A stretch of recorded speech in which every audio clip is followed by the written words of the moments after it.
Hey everybody, Randy Patterson here with Boomerocity, and I've got another fun one for you this episode. I've got none other than the co-founder and guitarist for the band Tesla, Frank Hannon. He's got a great new solo album out called Reflections. It's a great instrumental, and it was written from a period of grieving and loss, and you can tell from every note that's played on every instrument of this album that that's exactly where these songs came from. And man, what an amazing album it is. I hope you will take my word for it and go ahead and buy it, order it, buy it. Don't just stream it, because we want to support our favorite musicians. We had a great chat though, and I learned some things. I mean, some things my research tells me what I'm going to hear, and I'm not totally surprised. But there was a couple surprises in this interview that I think you'll find very interesting, especially one of them, and that is what late great guitarist was his father-in-law. I'll just leave it at that. Watch the interview, listen to it, whichever platform you're catching this on, and you too might be surprised, just like I was. But man, what a great guy Frank is. I'm looking forward to interviewing him many more times in the years to come, because he's just that kind of guy. Again, I encourage you to go out wherever you buy your music, and I do mean buy, and go ahead and pre-order Frank Hannon's Reflections. While you're at it, would you go ahead and hit like and subscribe? I'm not going to charge you for either one of those, but it sure helps me out a lot, or Boomerocity actually. And please share it with your friends and ask them to do the same thing. So without any further ado, here is my first of what I hope are many, many more interviews to come with Tesla's Frank Hannon. Until next time, this is Randy Patterson. Take care. Hello, Frank. Check 1, 2. Can you hear me? I sure can. Do you prefer me to position this camera the other direction, like this? Either way's fine. That probably would help on YouTube, but then the vertical's always good for when I do the shorts and such. So I can always crop it on the shorts. You can crop it and chop it however you want there. There you go. So I'm just adjusting. Check 1, 2. I got this microphone. I'm going all pro, man. I've got this little iRig interface thing that makes all the difference in sound. It's crazy. Really, I may have to look at it, because I'm just direct USB into my Mac, so. Yeah, well, I'm blending some things with a little mixer over here, and I do have a guitar, and I was able to change my settings in Zoom, and maybe you can tell me really quick if this is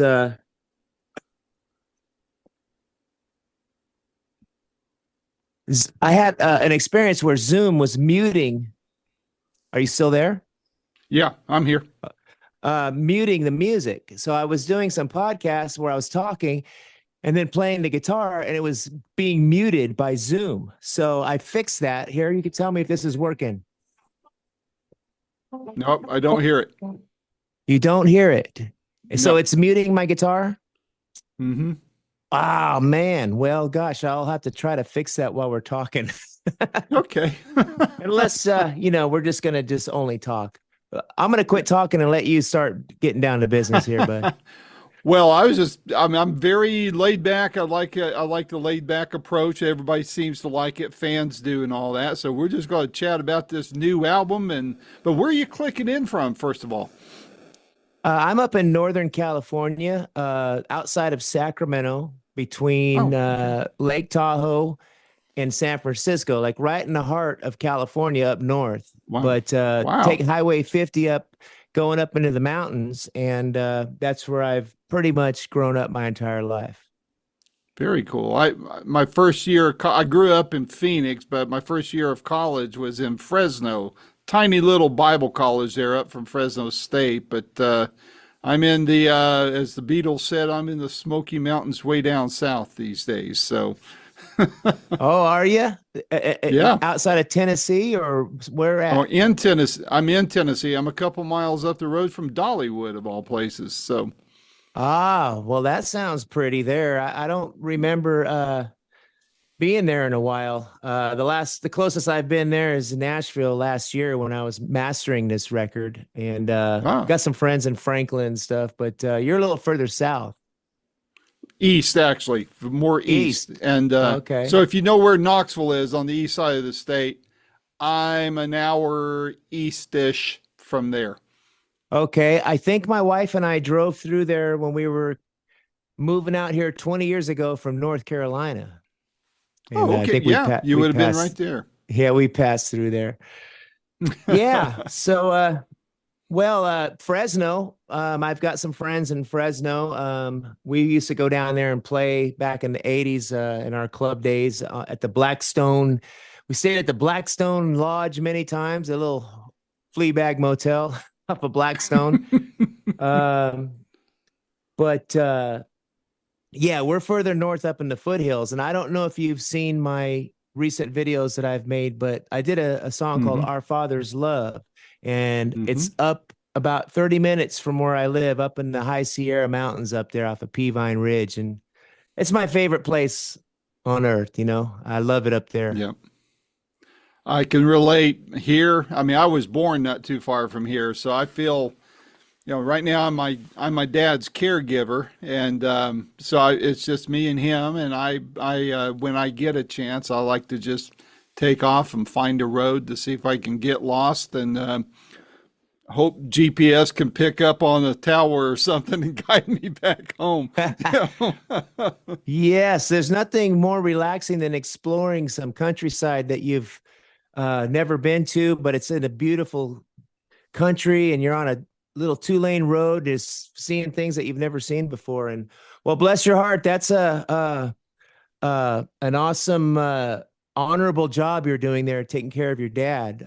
My wife and Oh, I just sort of experienced that the past 3 years out there in Florida, taking care of her dad. oh, We're wow. spending time with him. He wouldn't want me to say we were taking care of him.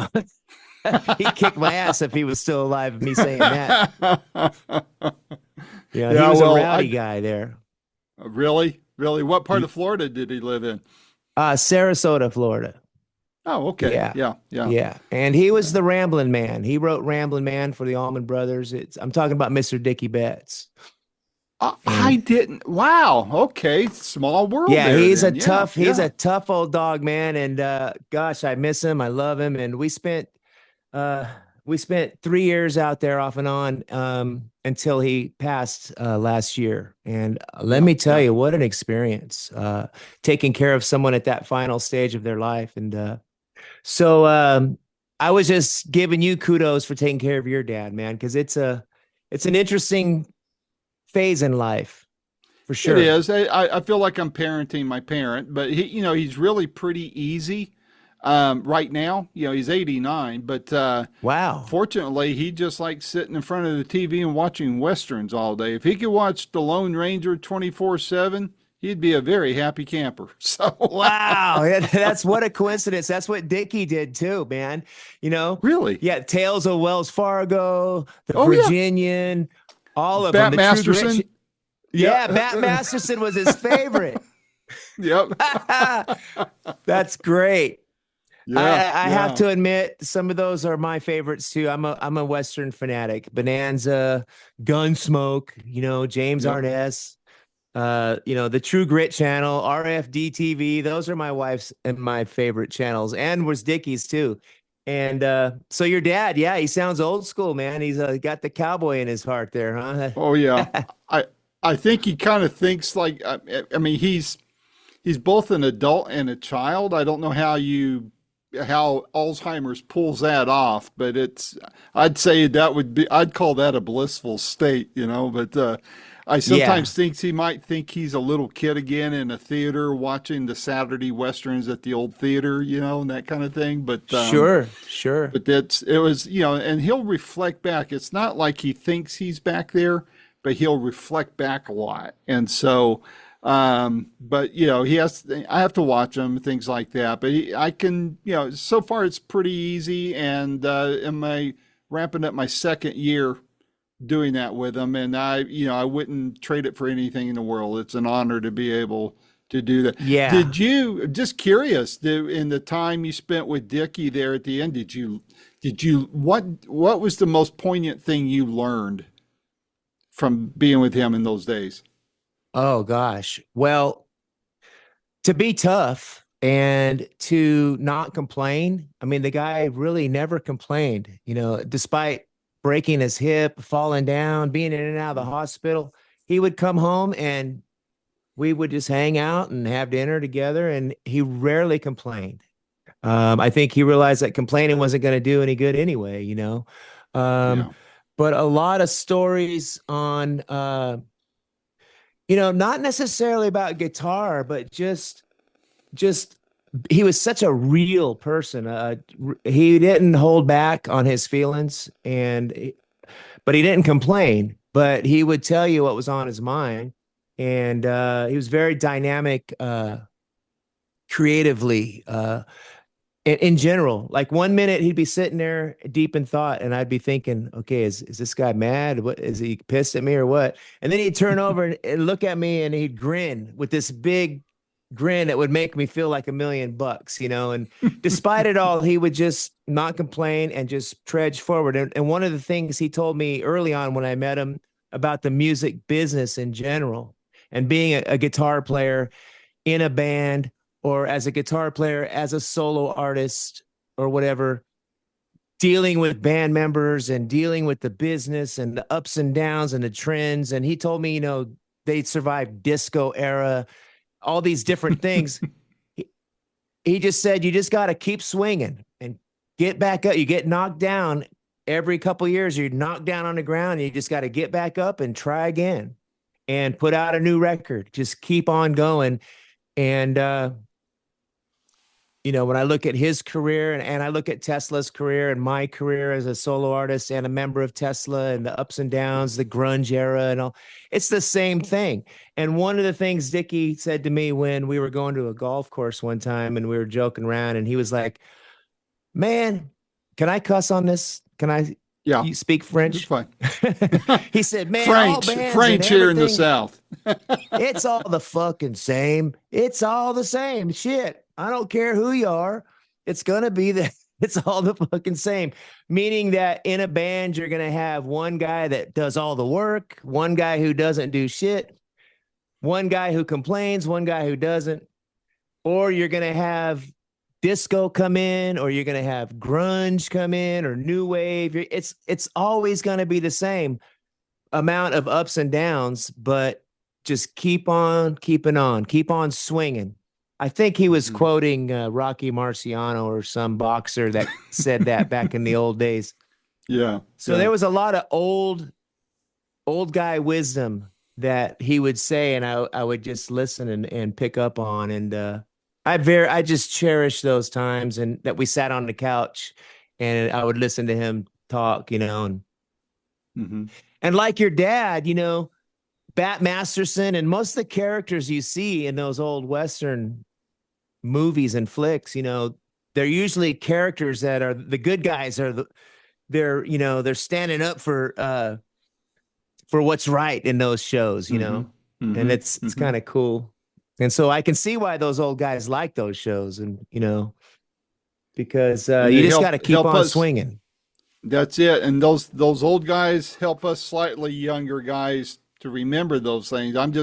I'm concerned about the next couple of generations that don't take the time to get that, and all we can do is try to reflect it to them and the best we can, and pray for the rest, as best you can do. Yeah. Try to set examples. Whenever I mentor younger kids that are in their 20s, and I know a lot of musicians and I've mentored some of these younger kids in my hometown, and first thing I do is put them to work out at the barn. Let me see how good you are at shoveling some horse shit before we even go into the studio.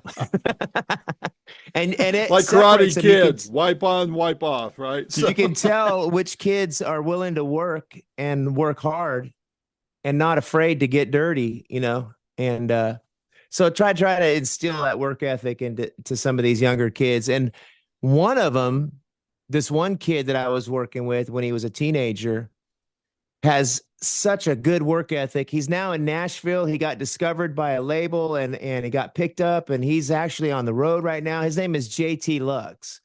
But it goes back to the barn with this kid. He would come here and he would shovel horse shit, feed the waterers, help me stack hay, never complained, always willing to work. And then he would come in the house and he would work on his music for hours. That's what it Wow. takes is hard work ethic. Yep. Yep. Yep. I And remember Joe English, the drummer. He was a drummer for Paul McCartney. He did some work with the Allman Brothers. He was with Sea Level. And he went into Christian music for quite a while. And I think I remember reading, I'm going by very old memory here. I think for a while he was even working at the barns down there in Macon with yes, the Allman Brothers and such. And it was, I think he said something to the effect, he goes, one day I'm with McCartney and the other day I'm shoveling horse hockey in the barn or something like that. I forget exactly how he put it, but it was, he's just talking about how, life just throws things at you and you gotta roll with it, and keep pushing forward. yes, that's true. That's correct. And yeah, I think he got discovered by Paul McCartney down there in Macon at the Allman Brothers barn. And Yep. Yep. yeah, I know Joe. So, Joe's a sweetheart. He's married to Dale, and Dale is my wife's mom. And Dale oh, was married to Dickie back in the 60s, and they had Christy, my wife, wow. and Dale ended up marrying Joe English. So what a I'll coincidence, be man. We're darned. having this all this what Well, a small world.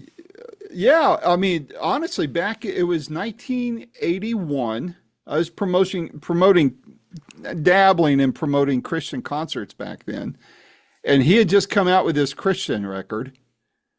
And I was living out in Phoenix at the time, and I promoted his first public Christian concert. Now he did a couple of showcases and such for the label. Uh-huh. Rainy Now Music label was the name of the label he was with. And about 2 weeks before the concert, well, a couple of things happened that was really odd. I get a call from the promoter that tied me with Joe, and he said, "Hey, Joe wants to know if it's okay that he has somebody open for him." I said, "Sure." Said, "Who's he wanting to have open for him?" He said, "Bonnie Bramlett." It was like, okay, very cool, Yeah. because she had Yep. just come out with an album, and as tragedy would have it, it was like a week or so, maybe a couple weeks after John Lennon was shot that the concert was taking place. And Oh. so it was, I mean, all sorts of weirdness was going on. I was getting calls, people wanting to give Joe gifts, and I'm being extra protective because you don't know how some people think, as far Yeah. as, because he was tied to a Beatle and all that kind of stuff. But it was a success and all that kind of thing. I just think it was so cool that he went that route. But I guess he went into the ministry and I was talking to Randall Bramlett a few months ago, and he said that Joe was retired from the ministry. I guess like working in an auto parts store or something is what Randall told me. But I don't know. You hear different things from different directions, but I just think the world of Joe and his music from back then, it was very solid stuff. Yeah, yeah. Joe and Dale are doing very well. They're up in North Carolina, and they go to church up there, and they live in that community. And they're last time I remembered the last job I heard Joe had, he was working doing granite counter tiles and stuff like that. Oh, But I I'll be believe he's darned. retired now. And Dale, she's doing great. She works at the hospital in the nursing administration, and yeah, such great people. And Yeah. Dale's always sharing Bible scriptures with me, and we're always talking about Jesus and how we share that common love. And Hmm.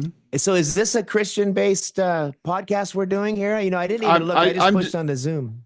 I'm just a Christian, horribly Well, flawed same one, here. but Yeah. my focus is on the entertainment interest of baby boomers. So Okay. that's and when John sent me the promo on your new or on your single, and I saw an album was coming behind it, I shot John a note and said, "Hey man, I'd love to talk to Frank if he's game." So here we are. So All right. Well, thanks for having me. And yeah, forgive my foul language there, but I had to keep it real as quote keeping the quotes real. Hey, it is Yeah. what it is, and I roll right along with you there, man. So Ma- I love the sound of this song. First of all, I've only heard one or two of the cuts there. Tell me the story behind all this. I mean, I read some of the technical stuff of how you recorded it and all this stuff. It sounds incredibly interesting. Well, thanks.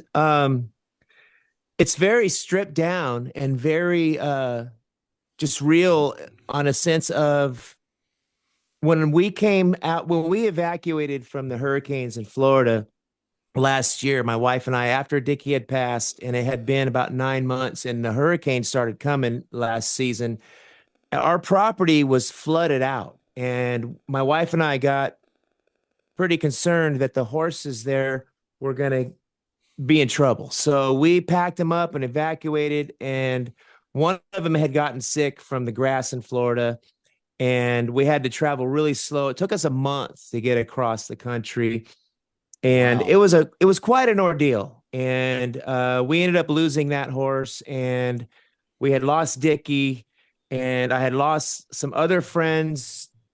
And anyway, it was a year of loss and heartache, and I won't stay on that subject too long. But when we got home in December, we were just so exhausted. And I was like, honey, all I want to do, I don't want to do anything, but I just want to play guitar and relax. And she was like really supportive of me just focusing on guitar rather than all these million other things I had been trying to do.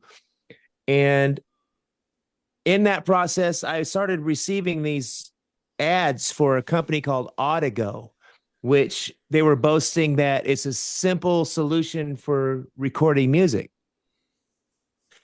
And I was intrigued by that because I did not want to record. I wanted to just play guitar and not look at a computer, Pro Tools, or tape machines, or go into my studio or anything. I just wanted to set up right here in this bedroom and just play guitar and make some decent recordings for social media. So anyway, I bought this Audigo, and it's this little microphone right here. Uh-huh. That's the size of it. Wow. And it's a wireless microphone that transmits into my cell phone. And there's an app in the cell phone that has a little mixing window, and you can overdub with it. And so I thought, wow, and you can also make videos with it. So I started experimenting with this little Audigo thing, and the sound quality, it's stereo, and it records everything really well. I mean, I was impressed with the acoustic guitar, the electric guitar. I was putting this in front of a little amplifier. I mean, a little Fender amp that's about this big. Hmm. And as a songwriter, for me, it's really just basic, some how I'm feeling. If I'm feeling kind of sad, I'll strum an E minor chord, and I stumble on some basic chord changes, and then I'll play a guitar melody over it. And I was doing that and capturing it very easily with this system, this Audigo, on my cell phone. And then mixing it, it has echo and reverb and some very basic mixing things in the app. So I was bouncing them down and posting them on Instagram, and my comments were going off the hook. People were saying, wow, that sounds really good. People were giving me positive feedback on these moody guitar instrumentals that I was doing, very stripped down, but still sounding really good from that microphone. And I've always been a songwriter that's tends to like with Tesla, the songs that I contribute are the more moody kind of love song, what you give, just melancholy, kind of simple. I'm not the metal guy, I'm more of the Right. songwriter kind of guy for Tesla. And I've tried singing in the past, and I can sing kind of, but I play guitar as more of my comfort zone. So my wife was in the kitchen, which is right off of this room right here. And whenever I would play guitar and she would respond and come in here and listen and tell me, "Oh, I like what you're doing." Then I kind of got the feeling, well, maybe I'm on the right path here. I'm playing from my heart. I'm playing with some pain of the losses we had, and I'm writing these songs and the simple melodies that are reflecting how I'm feeling and capturing them very simply and purely with this little Audigo mic. Next thing I know, I've got like 12 of them, and they're all different and they're all really unique. And uh, my wife encouraged me to put them on a record. And so that's what I did. And that's basically it. Wow. Would you But say that that was probably the most unique way you've ever put an album together? absolutely from start to finish, because I wasn't planning on making an album. I was just recording how I was feeling with these chord changes and making a conscious effort to play my guitar as a voice instead of playing licks and trying to play tricks and licks and hammer-ons and all this kind of stuff that I was guilty of doing in the 80s.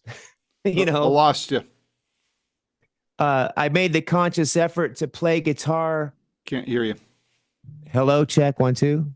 Nope. There you are. I just heard you Hello. then. I can hear you Maybe this. now. I'm sorry. That's I was okay. making the conscious effort to play guitar as a voice and expressing my feeling in a moody way rather than playing licks and showing off and tricks and how many hammer-ons I can do, like the 80s stuff that, that all of us guitar players are guilty of doing.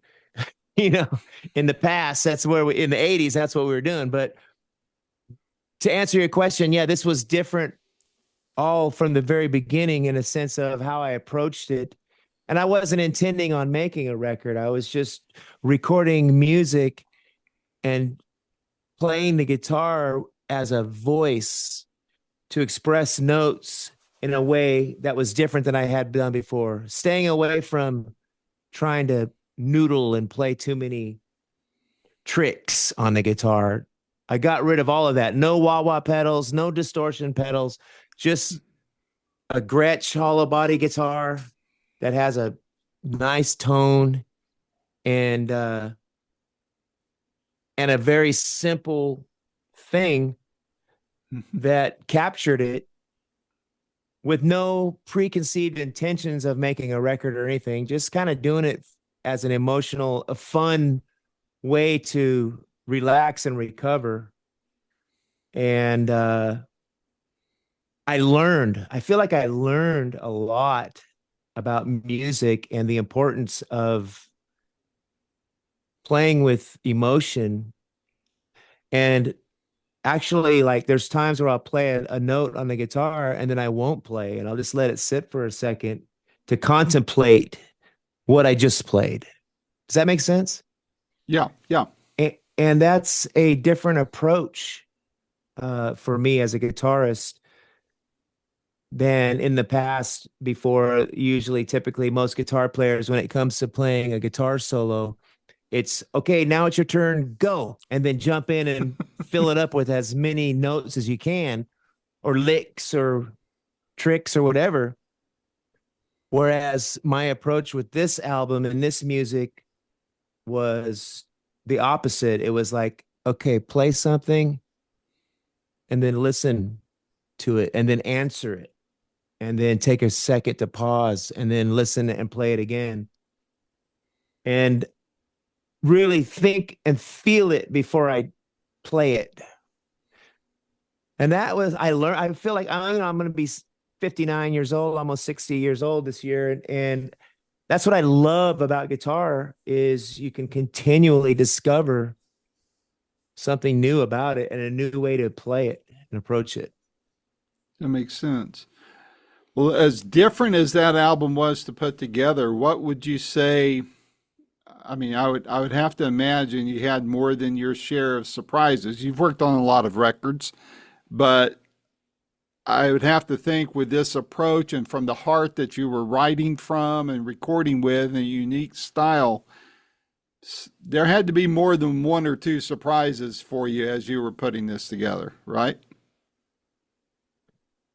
Well, I was surprised in um, the fact that certain people were giving me positive feedback on it and saying, like, for example, the bass player in Tesla, he and I are brothers, and we've been brothers since 1980 when we got together, in high school.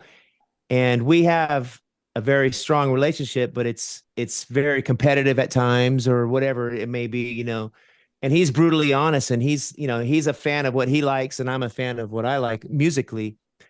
But I was surprised when he came to me and said, "Wow, Frank, this is really different and this is really cool." He liked it. So Mm-hmm. I was like, "Wow." Like kind of like the Life commercial. "Hey, Mikey, he likes it." Wow, they're surprised. Yeah. So I was surprised that some people were actually really feeling this music and liking it and responding to it. I had a writer from Vintage Guitar Magazine reach out to me and email me and contacted me because he had heard one of the songs, and that was a surprise. I was like, "Wow, this is the first time I've had a guitar publication actually contact me instead of me trying to pursue them. They contacted me because they heard it and liked it." Yeah. So I Yeah. was very pleasantly surprised that of some of the response I've been getting on this music of this album. Well, I think as a fan, I'm not a musician or a songwriter. I'm a creative writer, but not a music writer, right? So as a fan, I can always tell when somebody's just mailing something in, right? And whether it's Yeah. a performance or a record.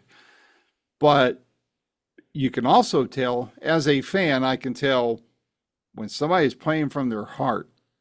And Yes. whether it's the music by itself or the video that might accompany it or both, you can feel it. It's almost inexplicable because good music comes from the heart, and when there's talent that can articulate what's coming from the heart, then you've got the perfect storm, so to speak.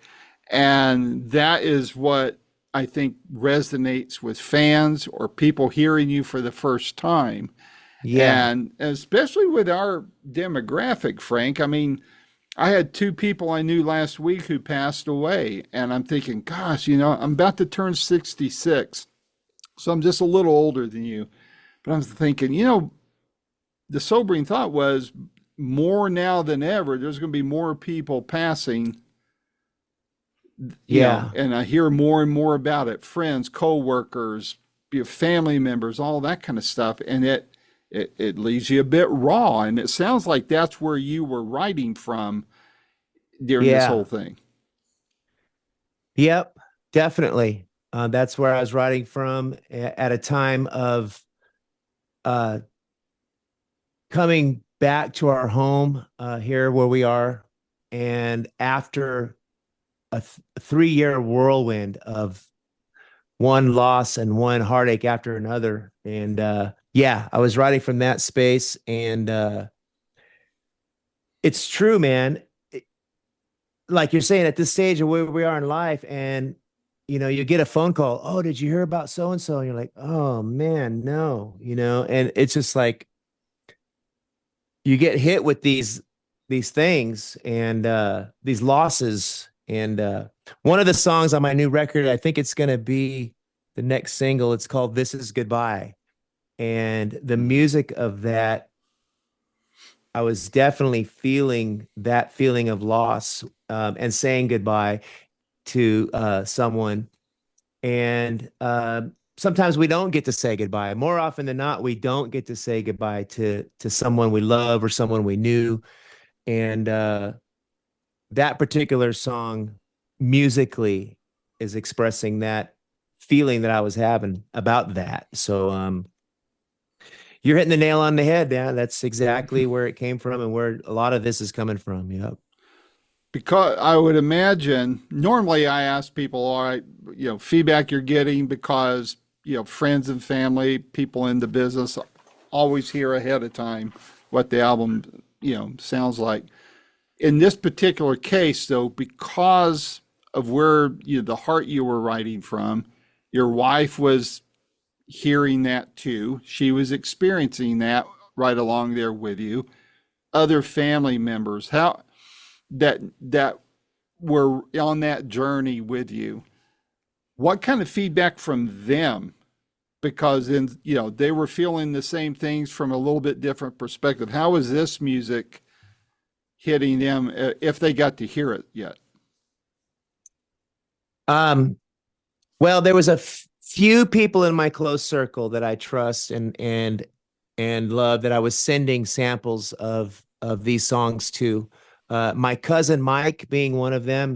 He when we started playing guitar, I was 10 and he was 12, and we started playing music together in the 70s as kids, and he and I are still really close. And I was sending it to him, and he was going, "Wow, I really like this," and he given me positive support. My wife, same thing. I was just getting a lot of positive support from the direction that I was going with this, because it was obviously a lot different than what I had done in the past.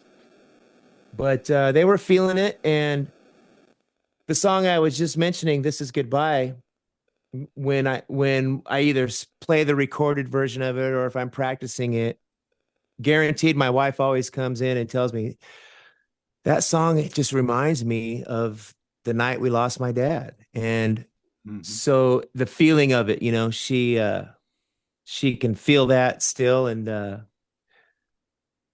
as an artist and as a creator with an instrument, with a guitar, to have tapped into that and stumbled on that is something that I'm like, I feel very grateful that I have discovered this ability.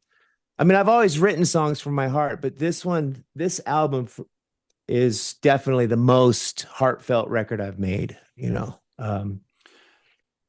I'm not sure what your question was. I started rambling. I'm sorry. That's I'm okay. No, sorry about you that. you you answered it.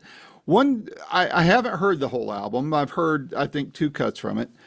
What so I can be watching for it and then make sure that I zero in and listen to it. Which song on the album would you point to as a calling card, whether it's to Frank Hannon fans or to Tesla fans? You say, hey, if you hear this song, if you like it, you're really going to love the rest of the record. Well, the one that started it all off was the first song on the record. It's called "Walk in the Rain," and it's an instrument. They're all instrumentals, but it's a cruising song that has a great melody that was written right after my wife and I had taken a stroll around our neighborhood and we got drenched.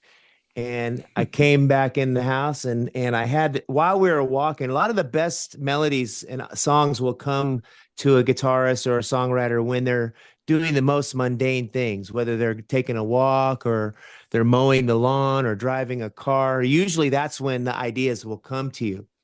And that one came to me when we were actually out taking a walk in the neighborhood and it started pouring down rain on us in the middle of the walk, which is why I named it "Walk in the Rain."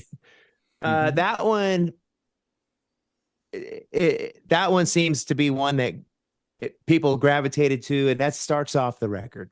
Um, Mm-hmm. my latest single is called "Our Father's Love," and that is me expressing gratitude to God, the Creator, and that the melody of that is 100% from my heart and my soul.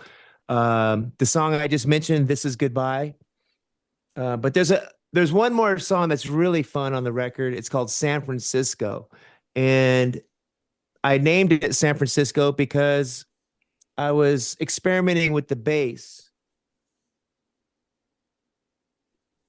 This SG bass right here. Oh, wow. And one of my favorite bass players is Jack Cassidy from Jefferson Airplane. Mm-hmm. And the San Francisco sound of the 60s is a huge influence on me There's a band called It's a Beautiful Day. Have you ever heard of them? They do a song Yep. called White Bird. So obviously Grateful Dead and Carlos Santana and those San Francisco artists are great. But the Jefferson Airplane and Jack Cassidy and Yorma and David LaFlame from It's a Beautiful Day, he's a violinist. Those are Hmm. some of my all-time favorite musicians. And I was playing the bass, and I recorded 3 minutes of a bass solo by itself using the Audigo in front of my little Fender amp. And then I played it back, and I'm listening to the bass solo, Hmm. and I started overdubbing guitars in the spirit of Jefferson Airplane and David LaFlame, the way he plays the violin. Totally improvised. I had no idea. I knew I was in the key of F sharp, but I had no other idea other than that of what I was going to play. And I played 4 tracks on top of each other, improvised. And I listened back to it and I was like, wow, that came out pretty good. It was all an accident. But again, it was a way to improvising is a way to escape reality and to get away from structure and heartache. And I was in a depressed mood thinking about stuff. And I said, you know what? I'm just going to go in there and jam on the bass. And I started on the bass and I overdubbed and improvised a bunch of guitar parts very randomly. And it turned into the song that's on the album. It's called San Francisco. And Wow. that song there is one that I'm pretty darn proud of because of that reason. There was no plan, nothing was thought out other than just improvising and adding to one improvisation after another. So improvising on the bass, listening back and going, okay, now when I play acoustic, I can play these chords over this. And as it built up in improvisation, it turned into this thing. And at the very end of it, I started mimicking seagulls on the guitar. So there's the sound of seagulls flying over the Golden Gate Bridge, and that's why I called it San Francisco. You know what's ironic, Frank, is that this week, Wednesday, I post my interviews on Wednesday, and I decided just on a fluke, I'm trying to roll out some of my older interviews I did because I kept all the audio from back, because back then I had to transcribe and then come out with a written version of my interviews. And one of my first few interviews, one of those guys was Sam Andrew of Big Brother and the Holding Company. Oh, From yeah.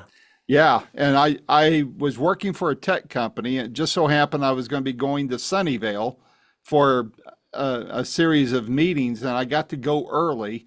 I drove up to San Rafael Yeah. and sat face to face with Sam, recorded. It came out very well. In fact, I was just writing about it today. I had this little digital recorder that I recorded it all on, and I saved the Nice. files. And so I'm rolling out that audio. I'm putting it to a slideshow, and it'll also be a podcast, a separate podcast.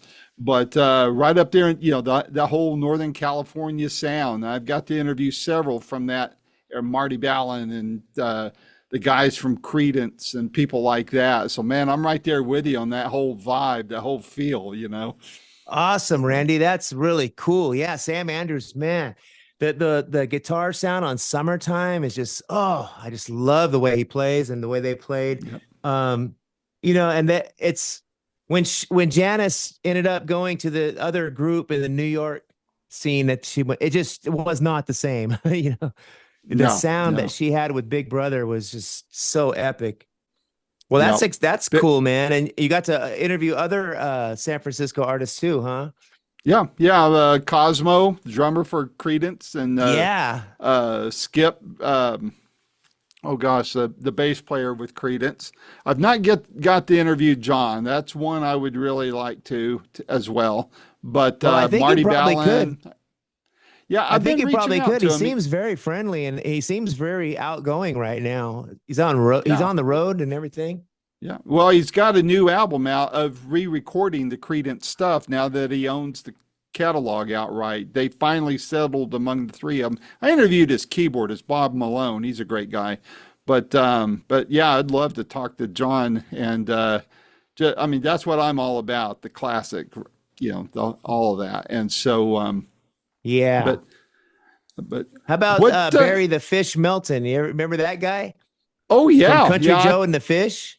Yep. I'm Yeah. Facebook friends with him. He was cool. And there was gosh, there was someone else I was going to mention too. And I mean, I've interviewed Cindy Santana. I haven't interviewed Carlos, but I've interviewed Cindy several times. But yeah, all that whole area, man. Each pockets of the U.S. have their own distinct sound. South Texas and with Yeah. Janice and the Winter Brothers and all those guys. They're just it's interesting to see how that chemistry mixes up. But Yep. Yeah. It's interesting, different parts of the country and the contributions at different eras and time that they've brought to music, yep, and well, especially in the late 60s and early 70s. I mean, music was just so inventive at that time. It was so fresh and young, and there were so many new barriers being broken down, both in the South and West Coast and East Coast, all over in different areas. But yep, the one that really changed my life, I was very lucky to have my grandma and my mom. My mom was very young when she had me. Uh, to have their support as a young kid with playing music and getting into music. My mom took me to see the Monterey Pop Festival movie, not the actual festival. Now, I was I only was one gonna year say, old when woo. that happened. But she took me to see the movie, which came out in the 70s, which, okay, the festival was in 67. And I think she took me to see the movie in 76, which was, I was 10 years old, which is only about 10 years after the actual festival. And you think about how much music changed from the Summer of Love at Monterey, 1967, to the mid 70s. Music and the bands and the sounds had changed so much at that time. But Hmm. you put it in perspective, 10 years is like nothing when we look at it now. I mean, Yep, 10 years ago was 2015. Seems like yesterday. It seems like a flash. yep, But to yep. think about music at that time, from when Monterey Pop Festival came out into the mid 70s, just such radical growth in the sounds and the development of guitar and music. But getting back to Monterey Pop and the San Francisco sound, and mixed in with the Mamas and Papas from LA, they had come up to put on that show, and they brought Jimi Hendrix to that festival. As a young kid, going to the theater with my mother, she took me specifically to see that movie, to see Janis Joplin and Big Brother and the Holding Company in that movie, as well as Jimi Hendrix setting his guitar on fire. That changed my life. I mean, that is such a huge inspiration for a 10-year-old kid to be in a theater and seeing Jimi Hendrix doing what he did at Monterey. It was like, wow. Wow. Just mind boggling. Well, it sounds But like your mom was much like mine. My mom was an Elvis fan, and I have all of her 45s that she had as a teenager. She's gone now. But she allowed me, growing up in Phoenix, she allowed me in 1973 to go see Elvis in concert. And it was a big deal because wow, not only yeah. was it on a Sunday afternoon that the concert was going to be at the old Veterans Memorial Coliseum, but Frank, it was on Easter Sunday. And Oh man. church going people just didn't go see that evil rock and roll on Sundays. You might see it on Saturday night, but not on Sunday, and especially not on Easter Sunday. But she let me go, and big impact on me. I was 13, 14 years old, and I got to meet Colonel Parker because I got there way early. I was standing in Uh-huh. front of the stage looking at all the gear, and he walks up, and so I asked him a few questions. I tell people that was my first celebrity interview. Yeah. But your mom fueled your interest, and my mom did. I think that's so important. It's a lesson on parenting of how important we can impact and help feed a child's natural abilities by Yeah. just being supportive. And I think that's Yeah. huge. Yeah. And So, sharing positive things like that. And Yeah, I feel very blessed that my mom's still doing really well. In fact, we're moving her closer nearby up here up in the hills.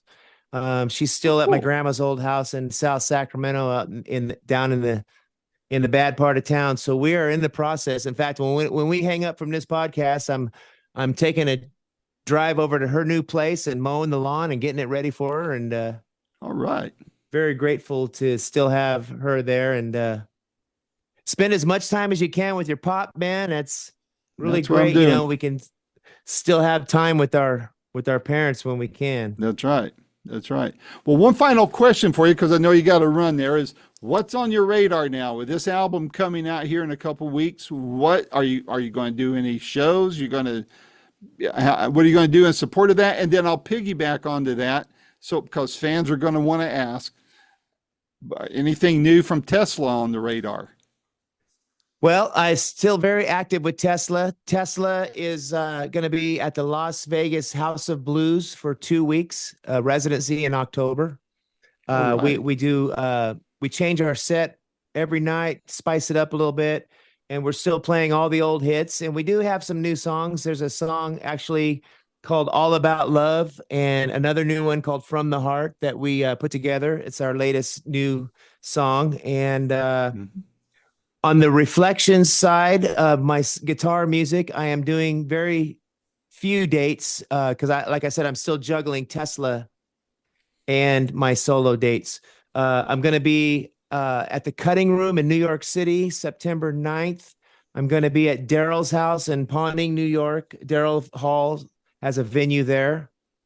Just me by myself with a guitar, telling stories and playing this music from Reflections.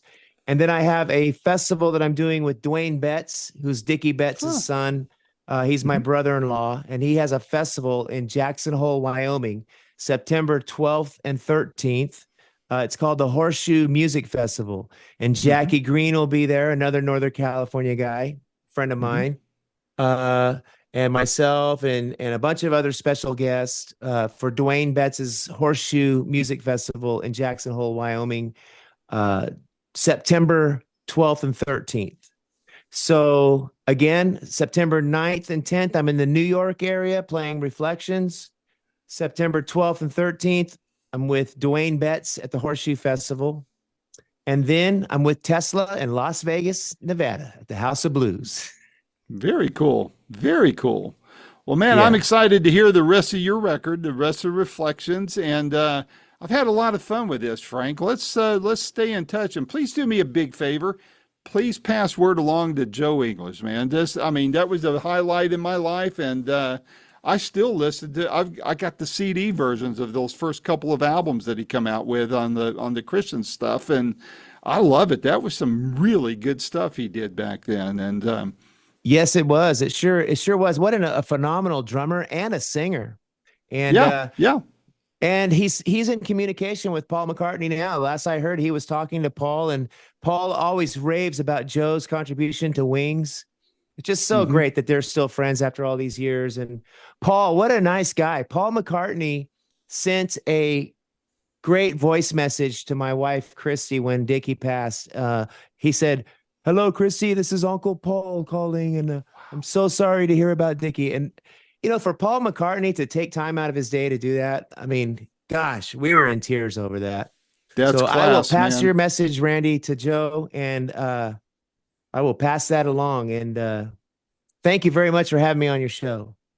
Yeah, well, let's stay in touch. My email address, don't quote yours on here because I don't want fans bugging you, but mine's real easy, randy@boomerocity.com. Drop me a line and we'll stay in touch. I won't bug you with stuff, but if there's anything cool coming on or you've got something you want to get a special word out, let's get up on one of these and we'll make that happen, okay? Sounds great, Randy. And I will get back to you because it sounds to me like you haven't heard the rest of my record. And I really No, want you to hear San Francisco after I give you that whole San Francisco yeah, I want scene. to hear that. That sounds really cool. So, I'll get that sent to you today. all right, sounds good, man. All right, Okay. stay safe. Peace out. Thank you. All right, take care. Bye bye.